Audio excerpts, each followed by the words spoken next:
자, 고난주간 특별 새벽기도의 둘째 날 말씀입니다. 마가복음 14장 12절에서 26절 말씀 가지고 말씀을 나눌 때 먼저 우리 기도 제목 같이 한번 나누겠습니다. 한번 따라 하십니다. 6월절 어린 양이신 예수님께 감사하게 하시고 하나님의 구원에 선한 도구로 사용받게 하소서. 아멘, 아멘. 우리 서로 오늘 이 기도 제목을 생각하면서 축복함 주겠습니다. 선한 도구로 사용받으세요. 우리 인사하겠습니다. 아멘. 예수님은 십자가에 못 박혀 죽으시기 전날 밤에 제자들과 마지막 유월절 만찬을 하셨습니다. 그리고 예수님은 유월절에 십자가에 못 박혀 몸이 찢기시고 피 흘려 죽으셨습니다. 이것은 우연일까요? 아니면 하나님의 철저한 구원 계획 속에 일어난 일일까요? 철저한 구원 계획 속에서 예수님은 유월절에 돌아가셨습니다. 유대인들은 왜 이 유월절을 지키고 있습니까? 유월절은 하나님께서 유월절 어린 양의 피를 통해서 구약 이스라엘 백성들을 애굽의 노예에서 구원하신 날입니다. 그래서 이 유월절은 하나님의 구원하심을 기념하고 감사하기 위해서 매해마다 지켰어요. 그래서 유월절이 돌아오면 유월절 어린 양을 잡고 유월절 음식을 먹으면서 하나님의 구원에 대해서 감격하며 감사하는 예배를 드렸습니다. 이것이 구원받은 백성으로서의 당연한 의무고요. 하나님에 대한 믿음과 순종의 표현이었습니다. 그런데 이 유월절 어린 양은 누구를 상징합니까? 바로 우리를 구원하신 예수 그리스도를 상징합니다. 유월절 어린 양이 피 흘려 죽은 것 같이 예수님께서도 십자가에서 피 흘려 죽으셨습니다. 그리고 유월절 어린 양을 통해서 이스라엘 백성들을 구원하신 것 같이 예수 그리스도의 십자가를 통해서 하나님의 택한 백성들을 모두 구원하셨고 구원하실 것입니다. 그러므로 우리도 예수님의 구원을 받은 자로서 날마다 감사하고 찬양하는 예배를 드려야 될 줄 믿습니다. 특별히 이 부활절을 우리가 맞이하면서 우리에게는 구원의 감격을 회복하고 우리가 믿음과 순종의 표현으로서 하나님 앞에 예배드리고 헌신하는 시간이 될 수 있기를 바랍니다. 오늘 본문에서 예수님은 제자들에게 유월절 만찬을 준비하라고 하시고 새로운 유월절 만찬인 성만찬을 제정하십니다. 그래서 예수님의 몸과 피를 상징하는 떡과 포도주를 먹게 하셨습니다. 이것은 예수님께서 십자가를 통해서 이루시는 새롭고 영적인 유월절을 상징하는 것이죠.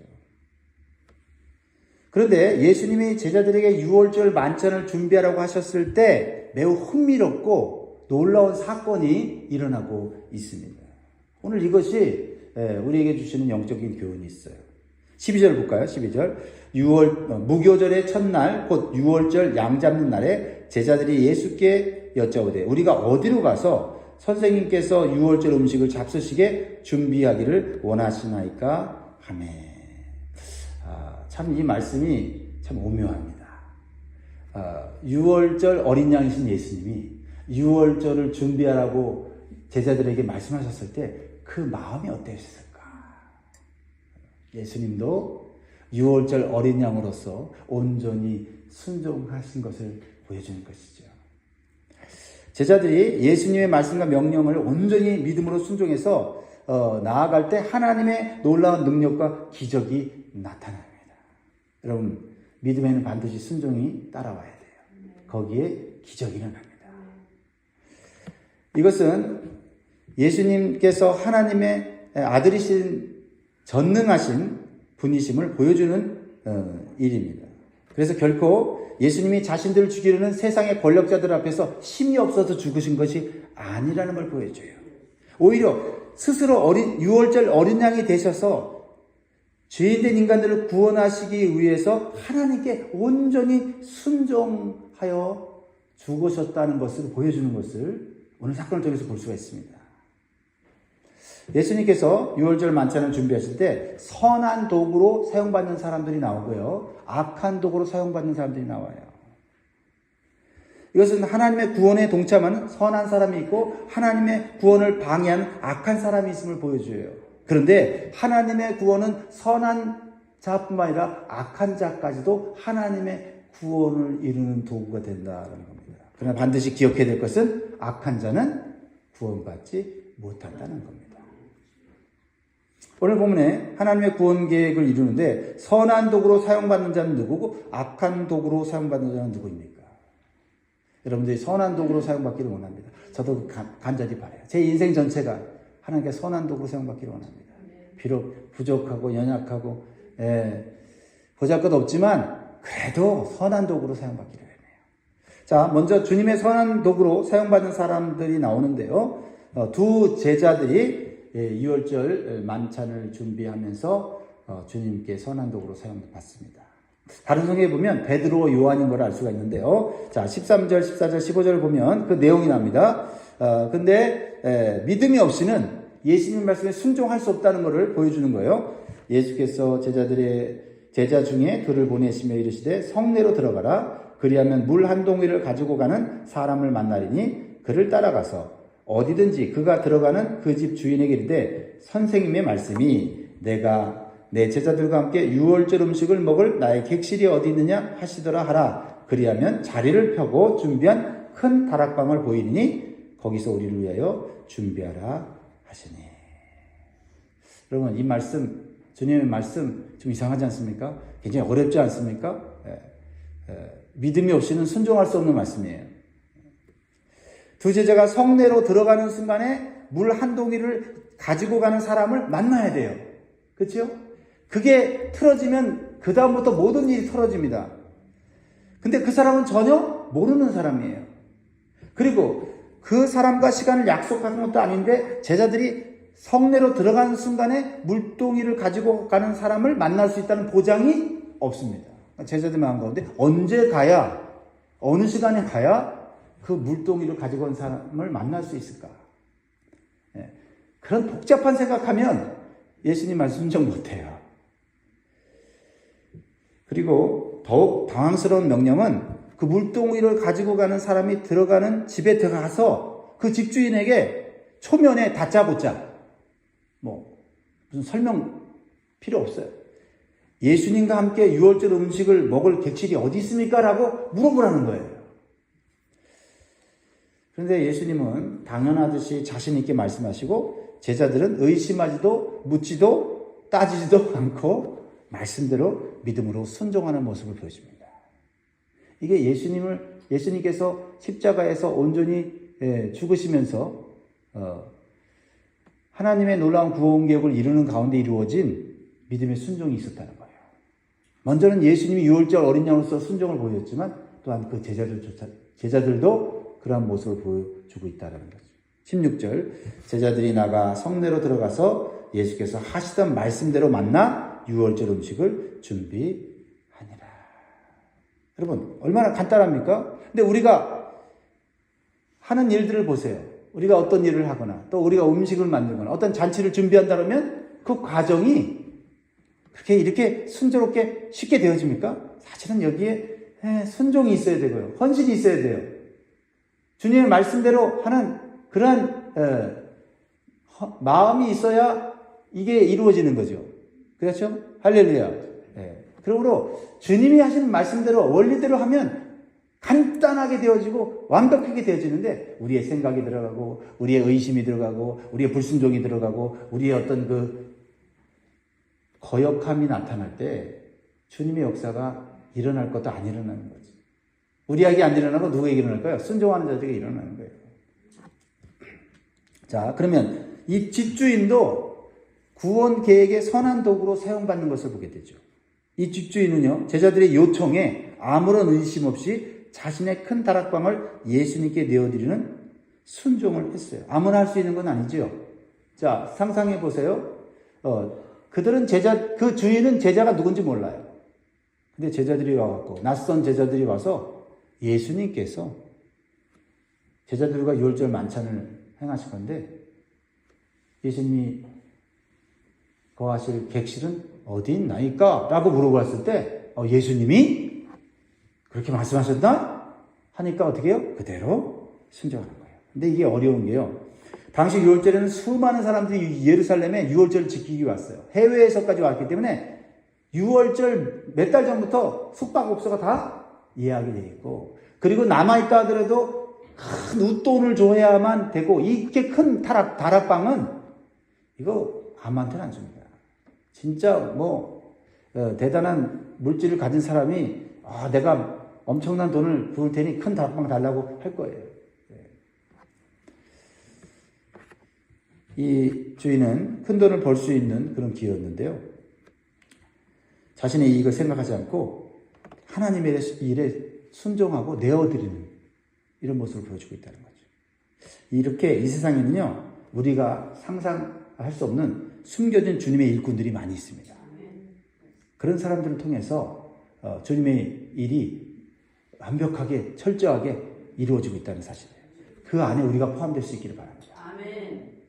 이름도 없이 빛도 없이 주님의 일이라면 즐겁게 헌신하는 자들이 있습니다. 이러한 사람들이 하나님의 구원과 하늘의 큰 상급을 누리는 복된 삶을 살게 되는 거예요. 결과적으로 우리는 그것을 볼 수 있어야 됩니다. 그러나 반대로 하나님의 구원 계획에 악한 도구로 사용받는 사람들이 나오는데요. 그 중에 한 사람이 오늘 본문에 가룟 유다예요. 예수님의 제자죠. 예수님을 배반하여 예수님을 죽이려는 종교 지도자들에게 돈을 받고 예수님을 팔아먹었습니다. 예수님의 가치를 모르는 거죠. 예수님의 뜻을 모르는 거죠. 하나님의 비전을 모르는 거죠. 하나님의 영원한 축복을 모르는 거죠. 예수님께서는 가룟 유다에게 회개할 기회를 여러 차례 주셨어요. 특히 마지막 유월절 만찬에서 말씀을 통해서 회개할 기회를 주십니다. 하나님께서는 우리에게 말씀을 통해서 회개할 기회를 주세요. 그 회개할 기회는 우리의 인생을 복주시려고 하는 거예요. 자, 17절 18절 봅니다. 저물매 그 12를 데리시고 가서 다 앉아 먹을 때 예수께서 이르시되 내가 진실로 너희에게 이르노니, 말씀으로 지금 회개의 기회를 주시는 거예요. 너희 중에 한 사람 곧 나와 함께 먹는 자가 나를 팔리라 하신대. 나를 팔 거야 하고 예수님이 막 저주하는 겁니까? 아니죠. 너무나 마음이 괴롭고 안타까우셔서 말씀하시는 거예요. 자신의 제자가 자신을 팔 것을 생각하면 너무나 괴로우셨어요. 그것은 가룟 유다가 예수님의 사랑과 또 예수님의 구원을 받기를 원하셨다는 거죠. 예수님은 배신할 줄 알면서도 끝까지 사랑하시는 분이십니다. 죄를 짓고 있어도 사랑하십니다.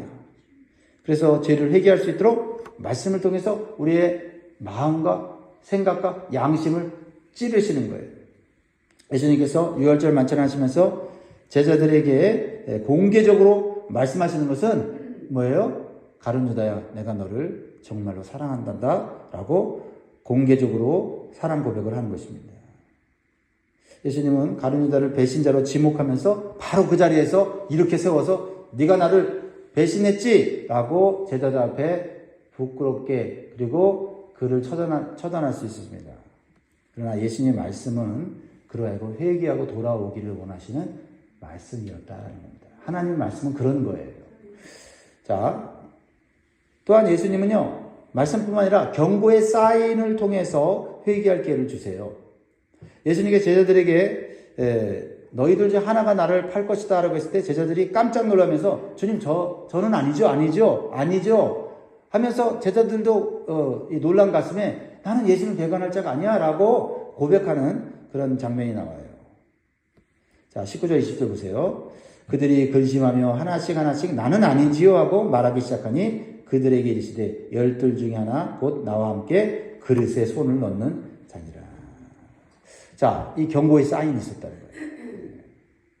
누가 예수님을 팔 자인지를 다른 제자들은 사실 정확하게 알 수 없었어요. 이 경고의 사인이 주어져도요, 당사자가 아니면 잘 몰라요. 가룟 유다는 알았을 거예요. 왜냐면 그릇에 손을 나와 함께 넣는 자니라. 근데 이 유대인의 이 음식 먹을 때 그릇에 빵을 적셔서 먹는 행위가 계속 만찬 중에 계속 있었을 거 아니에요. 그러니까 난가? 저 사람인가? 이러면서 계속 헷갈렸을 거기 때문에 정확하게 알 수 없었지만 누구는 알고 있었을까요? 가룟 유다는 알고 있었다. 근데 요한복음에 보면 더 확실한 경고의 사인을 주세요. 요한복음 13장 26절에 보면 예수께서 대답하시되 내가 떡 한 조각을 적셔다 주는 자가 그니라. 그리고 한 조각을 적셔서 가룟 시몬의 아들 유다에게 주시니. 누구는 정확하게 알아요? 죄 지은 자는 알아요. 경고의 사인을 받은 자는 안다는 거죠. 가룟 유다는 자신의 배신이 들통났다는 것을 깨달았습니다. 그러나 자신의 죄를 뉘우치고 회개하기보다는 더 마음을 강박하게 하고 빨리 예수님을 십자가에 예수님을 대제사장들에게 죽이도록 넘겨줘야 되겠다 하는 생각에 사로잡혔다는 거죠. 누가 주는 생각이죠? 마귀가 주는 생각이죠. 예수님의 말씀을 거부하고 경고의 사인을 거부하면 그 다음 누가 들어와요? 사단이 내 마음에 들어와서 사로잡는 겁니다. 예수님은 안타까운 마음으로 가룟 유다에 대해서 이렇게 말씀하시죠. 21절 인자는 자기에 대하여 기록된 대로 가보니와 인자를 파는 그에게는 화가 있으리로다. 그 사람은 차라리 나지 아니하였더라면 자기에게 좋을 뻔하였느니라 하십니다. 예수님이 말씀하시는 가장 안타까운 표현이죠. 이 사람은 차라리 나지 않았으면 좋았을 뻔했다. 여러분이 이 땅에 태어난 것이 복이고 이 땅에 태어난 것이 하나님의 구원 계획 속에 여러분을 영생을 주시려는 놀라운 축복인 것을 기억하시길 바랍니다. 아멘. 여러분이 태어난 자체가 행복이고 소망이고 기쁨이 되기를 바랍니다. 사랑하는 여러분, 우리는 알게 모르게 짓는 죄에 대해서 예수님은 여러 가지 방법으로 경고의 사인을 주십니다. 그럴 때 우리는 깨달을 수 있는 영적 감각이 있어야 되겠습니다. 그 경고의 사인이 어떻게 나타날까요? 내 삶의 직접적인 고통이나 아픔으로 나타날 수 있고 또 내 주변에 일어나는 사건들과 문제들을 통해서 나타날 수가 있습니다. 그 경고의 사인이 느껴질 때 우리는 속히 내 죄를 발견해야 합니다. 그리고 회개해야 돼요. 그래야 더 이상 죄악 속에 머물지 않고 마귀에게 사로잡히지 않고 주님의 구원에 동참할 수 있으며 주님이 사용하시는 선한 도구로 사용받는 복된 인생이 되는 겁니다. 말씀을 맺겠습니다. 사랑하는 성도 여러분, 나는 오늘 하나님의 어떤 도구로 사용받기를 원하는가? 당연히 선한 도구로 사용받아야 합니다. 선한 도구로 사용받기 위해서는 먼저 내 마음을 오늘 점검해 보시고요. 내 안에 있는 게 욕심인가? 아니면 하나님의 뜻인가? 한번 분별하시기 바랍니다. 그리고 이것을 알기 위해서는 나에게 주신 하나님의 말씀을 묵상하고 기도해야 돼요. 어떤 기도를요? 하나님의 뜻을 알게 해주세요. 문제가 일어났을 때 문제 해결해 달라고만 기도하면 하나님 뜻을 모를 수 있어요. 문제 해결에만 집중하면 안 돼요.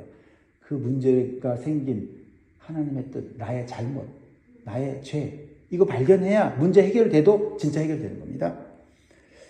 그리고 순종하라고 주신 말씀을 분별해서 의심치 않고 믿음으로 순종할 때 여러분 삶에 놀라운 하나님의 능력과 기적이 나타나고 하나님의 구원 계획이 여러분을 통해서 이루어질 줄 믿습니다. 자, 오늘 고난주간 둘째 날에 예수님의 행적을 우리가 따라가야 되겠죠? 예수님은 오늘 바리새인들, 서기관들과 논쟁하시면서 아주 중요한 계명을 우리에게 가르쳐 주셨습니다. 성경 읽기는 마가복음 11장 20절에서 25절 말씀이고요. 자, 어떤 내용인지 간단하게 읽어볼까요? 시작. 아침 일찍부터 하루 종일 예루살렘 성전에서 무리를 가르치시며 유대인들과 치열하게 논쟁하신 날입니다. 한 서기관이 주님을 시험하기 위해 첫째 가는 계명이 무엇이냐고 묻자 주님은 마음을 다하고 뜻을 다하고 힘을 다하여 하나님을 사랑하고 내 이웃을 내 몸과 같이 사랑하라고 답하셨습니다. 적용은 오늘 뭘까요? 오늘 만나는 이웃에게 하나님의 사랑을 실천하기. 우리 사랑하는 영광의 모든 성도들, 오늘 말씀을 또 듣는 모든 성도들, 하나님께서 주신 이 놀라운 구원 계획 속에 동참하기를 원합니다. 특별히 이 부활절을 앞두고 고난주간 특별 새벽기도에 나오셔서 동참하시면 좋겠습니다. 기도하겠습니다.